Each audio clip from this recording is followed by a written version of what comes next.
So, who here is a fan of the film Back to the Future? Who here watched Back to the Future when one was younger than one is now, let's say, and saw the flying car at the end of the first one and beginning of the second one and thought, yeah, we're obviously going to have those by 2019, 2020? I mean, to be fair, I was less aware of the complexity of technological innovation systems back then, but I certainly thought that. And after more than half a century as a staple of popular sci-fi, things that one might or might not describe as a flying car seems to be edging closer to the real world. However, why should we care? Why should we care that electrical vertical takeoff and landing craft, or VTOLs, as I understand they're called, are coming, or not down the road, as where we're going, we're not going to need roads? Eh? Come on, no, okay, tough room. That may be coming through the air instead. What's going to happen? How are they going to change the way that we look at the world? How are they going to change the way that we move around it? Will they assist in the energy transition, or will they interfere? Will they help connect communities, or might they further drive inequality? Are they going to help us open up access to the atmosphere and start moving more in interesting 3 dimensions and restoring our relationship with it? Or is it just blue sky head in the clouds thinking? Fortunately, rather than having me ask more false dichotomy questions, we're actually joined by a very interesting panel of folks today. We've got Dr. Kai Ploetner, who's the head of economics and transportation at Bauhaus Luftfahrt. How's that? Good? Good? Yep. We've got Dr. Ulrich Wenger, head of capability and technology at Rolls-Royce, which I obviously am very glad to pronounce. We have Frank Salzgeber, who's an amazing keynote speaker. I have it on good authority. He gives a very, very interesting and engaging talk. And he's also the head of innovation and ventures at ESA. And we have Johanna, not Joanna. I was told off for saying it might be Johanna. What would you prefer? Johanna, okay. Johanna Schelle, who's the head of marketing at MotionTag, which is a really interesting startup thinking about how we improve our existing public transport infrastructure. So if I might start with Kai, since I introduced you first, would you be able to briefly describe what you're currently working on and why you're delighted to be on this panel about VTOL aircraft today? For sure. So I'm working for Bauhaus Luftfahrt, and it's an aviation research think tank situated in the southern part of Munich, so Taufkirchen. And we are trying to understand how aviation might look like in the next 20, 30 years. So let's say most of the projects we have is looking at conventional aviation, what we have today, so looking at how we can transition from fuel-based, kerosene-based propulsion system to something which is more sustainable. So nearly 10 years ago, we started with analyzing prospects of electromobility also for aviation. And what we found out is that if you go to very large aircraft, probably you will not power that by full electric propulsion systems, like by batteries and so on. So, but on a smaller scale, the case is much easier. So flying electric vehicles, it's possible. We can see that today. We're already flying electric aircraft. And so we saw that, and we also saw that due to the fact that we have increased cost reduction of sensors and also communication, there is a huge activity in the research field and also startups regarding VTOLs. And this is the fundamental question: will it be a niche or will it be a mass market? And this is a mission what Bauhaus Luftfahrt is also about. We're trying to understand what are the boundary conditions that flying taxis or urban air mobility, how we call it, will stay as a niche, as a kind of helicopter services today, or will become a relevant mode of transport. Thanks, Kai. Ulrich, Rolls-Royce are a pretty interesting company. As well as making really awesome drone ships, as we saw in Frank's presentation, what work are you doing on VTOLs? Yeah, Rolls-Royce is a power system provider, and my main job is really to make jet engines better. But we also see the development on the electric mobility, and we see the need for future propulsion systems, which might be more electrically equipped. We at Rolls-Royce, we are not so confident that batteries will develop in the way that you can fly them. So we think a pure battery electric solution for whatever kind of aircraft will only lead to very, very short ranges.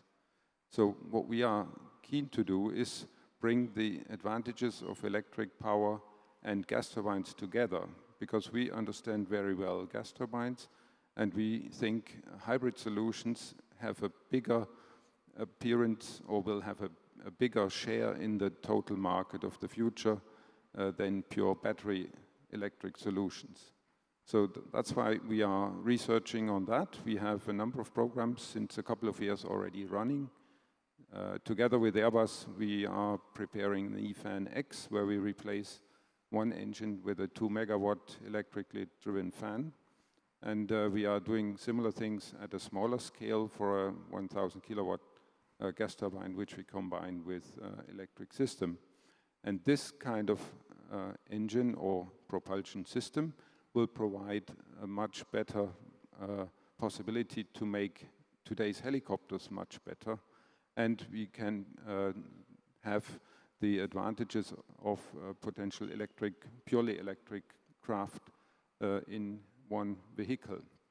But I still think the size of the market will be relatively small. So it's not like cars. It will be less. Sure, sure.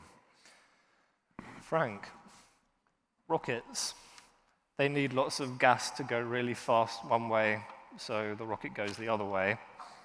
I assume that electric propulsion is somewhat in the far distant future for getting above the atmosphere. But as far as within the actual atmosphere goes, is there interest from ESA in VTOLs? Is it part of the realm of technologies that you're looking at in the Innovation and Ventures Office? Yeah, and you heard maybe our solar impulse, what Monsieur Picard was. So we supported them 12 years ago with technology. We could not afford to stick our logo on it, because we're not ABB or Cisco or ever who did that. And that's nice. So Picard before was flying by chance in Moscow, and now his entire technology and operation team was creating a company within our incubation centers. So this is from our side, we did all right when we're looking for 12 years. And the problem is not the building that, is the operations. Bring it a fragile plane, which is pure electrical, bring it up into the stratosphere and bring it safe down, up, down, up, down. So I think it depends where, when you have high flying altitude platforms for satellite communication, that's something. And to take also the Lilium example, it's because in our mindset, we always think, we buy that and then I fly to Amsterdam from Munich. That's not the idea. The idea is when we are in Brazil, where you have a high density of helicopters, for example, because the people afford that for security reasons, or you are in New York or Shanghai, it's only 2 kilometers. So, and this is, I think, what the business model of electrical flying will in the urban areas. It will cost similar like a taxi. You go up to the rooftop, you order it by flying now, in 5 minutes it will be there, and you're in 2 minutes there, and trust me, battery will last for a half an hour. But it will be charged right away. So it's really point-by-point connection. I think it will not replace, a bike will not replace the long-distance transportation, e-bike. But for the short transportation, it will do. Buses will do. Electrical flying vehicles will do, especially in the mega cities. And when we see half of the cities which the population will live 2060 will have to be built, especially in Asia. And therefore, I think we need different concepts of urban transportation. And like in Metropolis, the movie, maybe you saw that. So they had old aircrafts going in the city. I think you will have a combination. And the problem will rather the unmanned flying. And then if you have more, you pay more. Like Airbus, like Rolls-Royce selling thrust, not engines anymore. So I think it's the business model which we have to look at. Sure. That will be pretty cool because that will disrupt business of a lot of people. Sure. So one of the key themes within the energy transition is energy access, and a key way we access energy is through our wider public transit systems in general. Johanna, as interesting and potentially viable in different pathways VTOLs are, it's as a regular and very glad participant in many bits of public transport infrastructure, they don't seem like the system would at once be perfected there, if you to badly quote Herman Melville in Moby Dick. Are there other areas moving through 2 dimensions where there are still lots of low-hanging fruit to really help on the transition to safe, just, sustainable energy systems? Yeah, so I also have to be honest, this is the first time that we, or someone at MotionTag comes into contact with like any form of vertical mobility. Our clients are very much like on the ground operators of different mobility services, not necessarily only public transport. So I think in order to understand or approach this topic, you need to understand what MotionTag actually does. So we're a mobility startup, and we basically are data and analytics company that acts as like a mobility advisor to mobility operators to like push for seamless and intermodal travel. So we want to solve like an urban mobility problem that's there, where everything is like happening in silos. So if you look out there, there's like public transport. They have no clue what's actually going on because everything's very like very low digitization there. Then you have like obviously Drive Now. They're very highly digitized, but they only know about their own system and not how the people operate without the system. So our role is basically to act as one supplier of one data source where you really then get like holistic mobility images. So we measure demand, and based on demand, all the different mobility providers can then basically optimize the system and know where to operate. That's where it would also be then interesting to also give our solution to the vertical vehicles, right? So they obviously, like, I don't believe they're like very good for individualized transport. They must be connected to already existing forms of transport. They're there. So otherwise we have the same like Wild West situation that we're currently having with transportation. You just send out these flying vehicles, and you think that solves the current issue of transportation? No. It will just elevate, like quite literally elevate the problem of transportation we're currently having. You then have congestion on the road, and eventually at some point, if you just add these flying vehicles, you have congestion in the air. So no one's being helped by that. Also, we really need to tackle the problem of like the mobility system now, and I don't know when these flying vehicles will be ready to actually be adopted, you know. So yeah, what I suggest is that it really has to be thought out very carefully, and connectivity is key. So these new vertical mobility services, they should not be in competition with already existing services like public transportation, but to really ensure like a functioning mobility service and mobility ecosystem, they need to collaborate with public transportation so they could like cater fixed feeder routes and solve that like first and last mile problem that often exists in like the mobility, urban mobility. But yeah, so it's like connectivity to really ensure this end-to-end mobility solution. Can we make a question to the audience? Who has more than 3 mobility apps on your cell phone, iPhone, or whatever? This is what we're for. Okay, we try good. to kind of make it all accessible via one platform. Like we make it technologically possible, but now it's like up to the different service providers to talk to each other, because that's very difficult. Yeah, I have a number, but I mean, they're okay. There's room for improvement for sure. Not sure whether I answered your question though. No, it's helpful. So, I mean, we sort of started to talk about what some of the designs from an energy systems perspective might be, what some of the early forays into electric-powered aviation have been, and how they might interact with other parts of our transport systems. But certainly, when I was asked to do this panel, and I saw the title Flying Cars, again, my inner 5-year-old came out and said, DeLorean, Mr. Fusion Reactor, wheels going up, sort of metal visors that you can somehow see through, and interesting Hollywood plot lines. I assume that's not going to be the wider socio-technical context that VTOLs start to emerge in.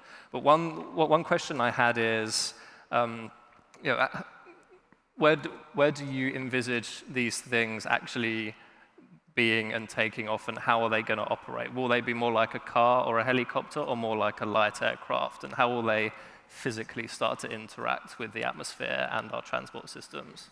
Who would like to take that one?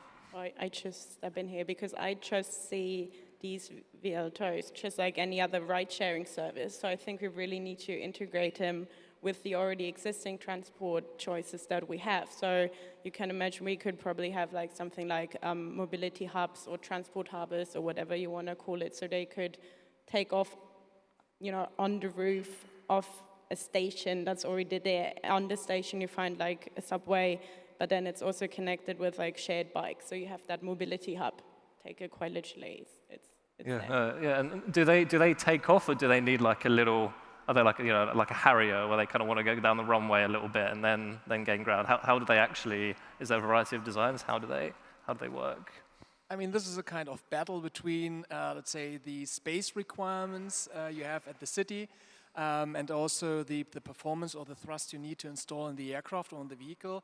I mean, vertical takeoff and landing is the most energy-consuming situation you can add to an aircraft. So if you can increase a little bit the takeoff and landing distance, you can reduce the number of installed thrust you need, and so also your energy efficiency of the vehicle is getting better. But space in cities is very limited, so this is a kind of balance what you have to take into account. The market will decide. I mean, what we see so far from the urban air mobility initiatives throughout the world is that we need a dedicated takeoff and landing infrastructure. There are some concepts around where you think about, oh, I'm stuck in the traffic jam and I'm just grabbing my flying vehicle, and this is grabbing me out of the traffic jam and putting me somewhere else. I don't think this will happen for various reasons. So there will be dedicated infrastructure, and the question is how much space we will get for that. I think from a technical point of view with regards to the propulsion system, that could be ready fairly soon. I think the biggest hurdle is really the regulations for airspace in cities in particular, and if you have a lot of air vehicles in the air, there is no regulation available today. And for example, the city where you have the highest number of helicopter flights per day is Sao Paulo. They have 200 helicopters a day, 200 helicopter flights. That's all. So you need thousands, and you need a system which can then safely manage all the vehicles in the air. And if you fly autonomously, then there are such high hurdles to make it safe. I don't see that happening. So this is nothing which I envisage, because you know, today's safety record for helicopters is a number of magnitudes higher or lower than normal passenger flying. And as soon as a few of these things crash, nobody will use them anymore. So there is such a lot of technology required in order to get the vehicle in the air. So the propulsion system is the least complicated one compared to these kind of air traffic management elements. So we think it's more kind of new helicopter. Today's helicopters are relatively noisy.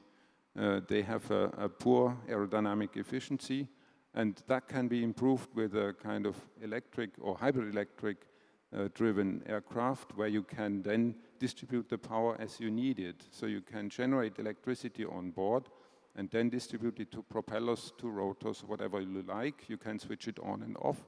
You can easily control it. So you will be able to have a much nicer helicopter, which can then easily do the missions, including maybe a longer range or short hops, whatever you like. Interesting. I might try and segue into, or shoehorn, might be a better word, a question for you, Frank, on how much space exploration has gone hand in hand with a deep respect for the nature around it, which, as Richard Feynman famously wrote in the Challenger investigation, cannot be fooled. Do you think, are there lessons from that humility yet discipline and vision from the space sector that can be applied to these other emerging complex technological frontiers? Yeah, and therefore I said, I don't say this is a technical issue you can solve. If you track 300,000 space debris with a different speed, and you can calculate it. Yeah, yeah, but this is you to control it either when the Indians shoot something. There's a problem which it's a mathematic problem, and with big data, and it has to do with a little bit. And when we speak about exploration, we speak also about AI. We have one project that's just behind my office that's pretty cool. It's an exoskeleton. You put your arm inside, you get 3D glasses, you touch something, but it's 300 kilometers far away, force feedback, augmented reality. But the problem is the time delay, what we have with Mars. It's up to 21 minutes, you know. If you push something, you know, it's already broken when you don't have the right AI. And therefore we say about AI there too, offline and online AI. And I think the combination will be both. And I think the future has to be that this goes in a high self-organized way, yeah, because this is what the first robots will do. We cannot steer them from Earth, so a high degree of autonomization. And I think this is also what we need when we have electrical aviation in cities, urban cities. It has to be without a pilot. And then you speak about regulating the aerospace gulf. And of course we need regulations. And the problem is rather in Europe, also maybe in Germany, so we need regulation, better do nothing. Or we start, okay, this is the guidance, let's working on it, and we find the regulation and use it as opportunity. So I have the feeling here that we say, oh, it's so difficult, let's wait until the regulation, until we move. And then exploration is also maybe gone, or the opportunity of exploration. So I think we have to start somehow, because otherwise it will be moved somewhere else. They will make it and take the advantage. So I think lessons learned, yes, for some technologies, but it goes back of the willingness to change the status quo and try and test something. Sure. But don't you think it's actually might be better if it's going to be implemented somewhere else first? Because I have the feeling there are other geographic areas where the need for these vertical vehicles is actually much greater than in Germany. It's true, but what I learned in innovation, welcome challenges, be ahead of the crisis, willing to take risk and think in long-term structures. So if you say, we wait and let's do the others, yeah, you can do that. There's not always a first mover advantage, yeah, but sometimes, sorry, if we want to be ahead, which industry else we want to lose? So it's fine. Yeah? So I speak now, I have 22 member states, you know, Germany is one of us. Somebody else will do it, yeah? Also, I have to defend a little bit the authorities on this side. So probably 10 years ago, when the first drones entered the market, the authorities were a little bit surprised by that. So there was no regulation about that, so you were able to buy that, your personal drone, to make nice videos and so on. You can see that throughout the internet, on YouTube. You can see also very nice, dangerous videos very close to airports, where people think, okay, this is very nice footage or video footage. But if you talk about the larger ones, EASA, for example, is heavily working on setting the certification rules for eVTOLs and also looking at the airspace. The Americans, they are looking a little bit to what the Europeans are doing, because Europe is there in the driving seat. They are much more advanced than the Americans are. And so this is something, let's say, going hand in hand in terms of authorities are working together with the research institutes, are working together with the industry. And if I may quote one example, for example, we have in Ingolstadt, for example, it's a large urban air mobility initiative. It's called UAM in Ingolstadt, because there, for example, Airbus and Audi, they started let's say the initiative there, because you have the, let's say, the co-creation of the automotive industry looking at autonomous driving vehicles together with Airbus Defence and Space Unit, where they have autonomous flying vehicles in their portfolio. And so this was a kind of starting or seeding point where this initiative is taking off. Sorry to say, so you mean they take the speed of the innovation? My point is, yes, it's fine, it's good things, and this was not a criticism, but I think we can do better. So that's something. And this is what, a lot of innovation comes by startups. We are a startup community today. So therefore it's good. So I want to have the leverage for the startups and not waiting for Airbus and Audi. Sorry to say that.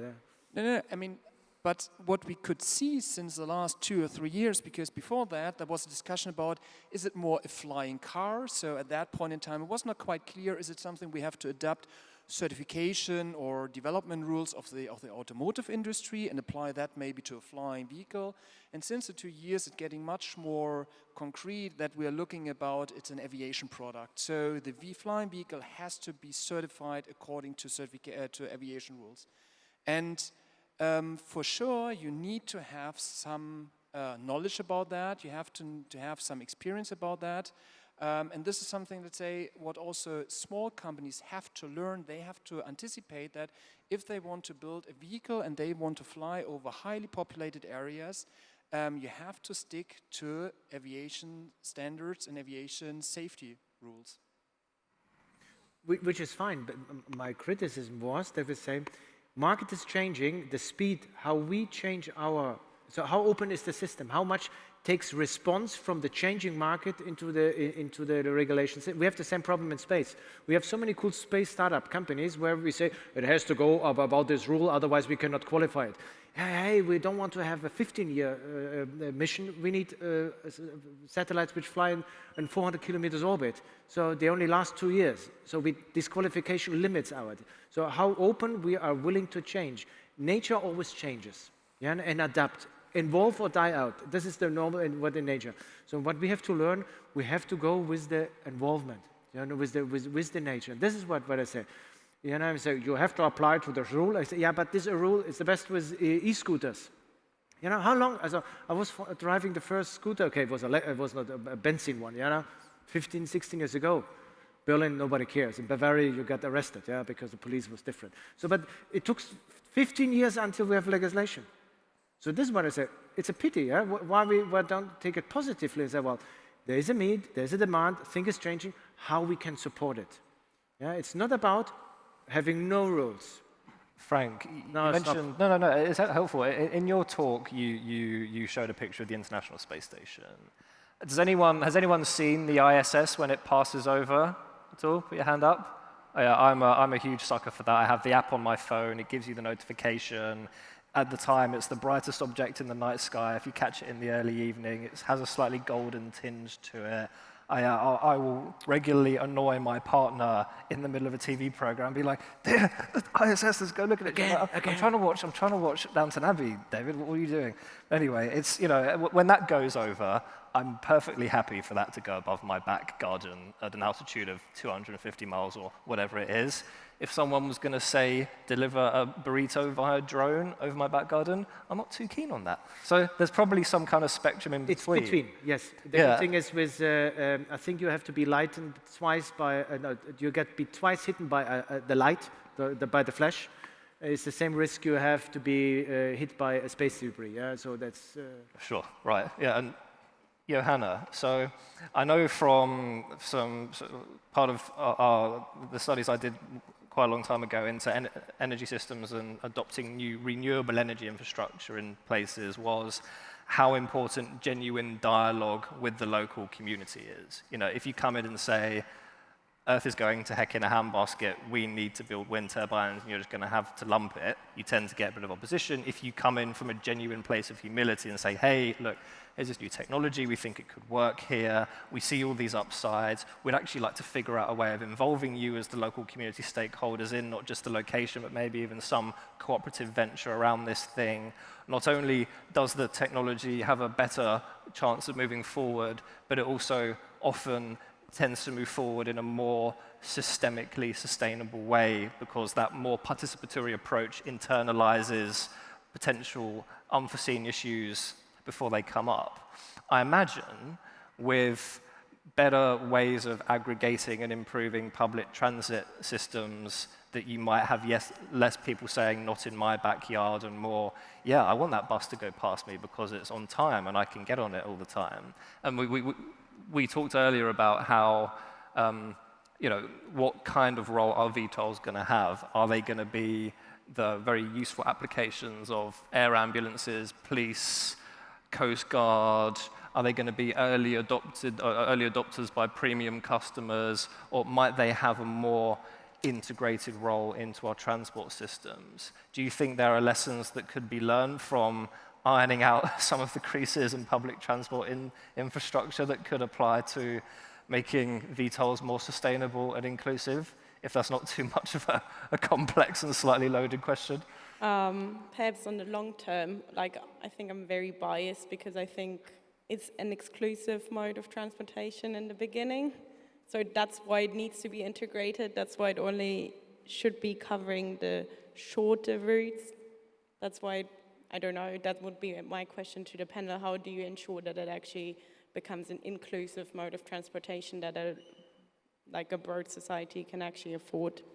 Because, yeah, I mean, I guess it's directed at a certain type of traveler. That's where we help in that sense, because we can basically segment different customer segments from like everyone that's moving out there based on their mobility patterns. We can recognize what type of traveler it is, and then the idea is, you know, to make public transport in the long term more personalized. So you only push those services to the customers that are actually going to use these services. So someone who's a very green traveler, just cycling, never using a car, won't be like in the mobility ecosystem as it's hopefully going to be when everything is integrated. They won't be suggested to use a shared car, you know? So people that also only use public transport are very happy to move slowly through a city, but very sustainably. In that sense, they might also not be the right person then to take one of those new vehicles. But you can, on the other hand, also detect those that are very likely to use them because they're the ones that are always in a rush. They're business travelers. They're just like hopping from city to city. But yeah, that's a category that has money most of the time. Yeah, you know, my bike's got a puncture, my local electric bus has been hit by a burrito delivering drone, has been taken offline, the rail network's down, but I need to get to my dentist appointment in the next city. Oh, look, okay, my MotionTag app tells me that there is actually some VTOL capacity that's demand managed and quite reasonably priced right now. Do you know what? Screw it, I'll get the VTOL on this occasion. Yeah, I kind of start to get that. Kai, I'd love you to comment on Johanna's point, but also, you know, solar PV is a massively disruptive system for the incumbent energy system now. 30 years ago, it wasn't, you know, and it's been on the cost curve that it has. Is there a way that these more premium early adoptions could ultimately drive innovation and improve developments that then can cascade into other forms of travel that move through the atmosphere, like short-haul aviation, which has been on its own innovation journey and needs to go on another one to reconcile its relationship with the atmosphere? Yeah, I mean, what we can see today is that public acceptance is one of the key issues there. So probably that we will see the first application with emergency situations, something like that. It's very easy because if you can improve reliability, if you can reduce the noise, if you can reduce the cost for the sake of an emergency case, this is a very easy task. And then the question you already mentioned, David, is that can we transit that to a transport system where nearly everybody can afford that? And it's still an open question. However, what we can see is that fundamentals of the infrastructure means that you cannot transport hundreds or millions of passengers throughout the day. So it will be a small proportion of that. And the question is, to what specific purposes will that be? So probably in case something it's getting very fast, you need to have a fast transportation system, but you also have to keep that in mind that it will be come with a price tag of a certain energy consumption. But this is something where we see flying taxis or urban air mobility as a kind of complementing transport system, just in case you need to be fast from A to B, and you have to justify that. I think if you just imagine a football game going on at the Olympic Stadium, and only 1% would arrive, 1% of the spectators would arrive by air taxi. It's not imaginable. So there is just not enough space. There is no safety margin for whatever. So it's, it shows you that this will be a very, very small niche. And there could well be megacities where it pays off, but I think in Germany there is no such city where it really would pay off. And I think with regards to the electric flying, there are other opportunities which could make things better. So there could be regional planes which have a short range, but that would be sufficient to compete against trains or bus services of today. And they could be autonomous as well. And with the possibility of having an electric propulsion system, you can make it less noisy and you can operate maybe during 24 hours a day. So there are other areas for innovation in the transport system, which in my mind stand a better chance than air taxis. Sure. The very low cost, fully down its cost curve, digital clock in front of me says we've got 1 minute left, and Andreas said he wouldn't invite me back if we overran. But has anyone got any final comments before we close? A very short story. My grandma was 23 when she was married my granddad, and the police was coming and tried to arrest my granddad. And then he said, why? Because you were letting your wife driving a car. And he said, yes, because she has a driving license. That was in Duisburg, 1918, something like this. In the mind of the policeman, it was not possible that a lady could have a driving license. So the problem starts with, we need more space also in the imagination. So, and this is what I mean, the future looks slightly different than it will be see it today. That's my last comment. Johanna? Oh, cool. Kai? I mean, when we're talking about flying cars again, or air taxis, and we are just looking at the cities, if we broaden our minds and if you also increase a little bit of the range, I mean, then we see the huge potential in terms of connecting the cities with the environment, let's say, with the rural areas. So if you are able to connect smaller cities by 300 kilometers distance, with airports, with high-speed trains, I think this is something as a kind of developing rural areas to connect these areas to fast ground transportation system. So these might be the areas where you can see, okay, there's something behind that. Cool. Yeah, Johanna, final word? This was actually also the point I was trying to make. So we're always talking about urban mobility, but urban mobility is very much there already. So yeah, they could really bridge the gap between the suburbs, the rural areas with the first, for example, train station that then leads into the city center and connects up to the different other modes. Thank you. So, are flying cars ready for takeoff? Maybe sooner than we think, depending on your definition of flying car. It seems like our heads are moving out of the clouds a little bit, whilst we will have opportunities to move through those clouds a little more. But it just sounds like we also need to keep our feet on the ground in terms of a systemic view on how we make our transport systems more inclusive, more efficient, and more sustainable. Thank you. Thank you.